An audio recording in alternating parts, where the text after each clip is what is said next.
चलतु आज आम बनवा दही बैगण से मुझे दुईटी बैगण नहीं जाइए एवं किसी देखते दही नहीं भलसे गोलैदबा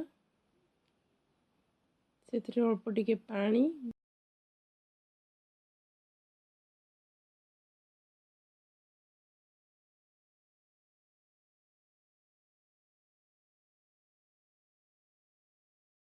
बिट लुण नहीं हाफ चामच जीरा गुंड नहीं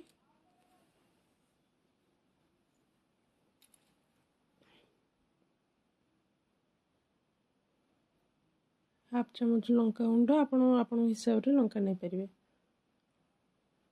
एबे आम सब को गोलैदबा गोलै दे सारापर आम यहाँ साइड करदे। एबे बैगण को देखुते मुझे केमती काटी देछि भितर गोटे गोटे कट दे दूची अल्प किछि हलदी स्वाद अनुसार लुण नहीं कि आम ताको गोलै नबा। एबे देखि पारते मुझे केमती ताको मैरिनेट कर देछि। एबे गोटे कड़े गरम करिके सेथिरे किछि तेल दे देली।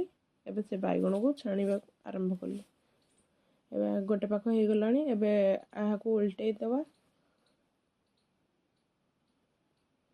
एबे हमर बैगण रेडी हो जाइछि ताको हम गोटे प्लेट को काढी नबा।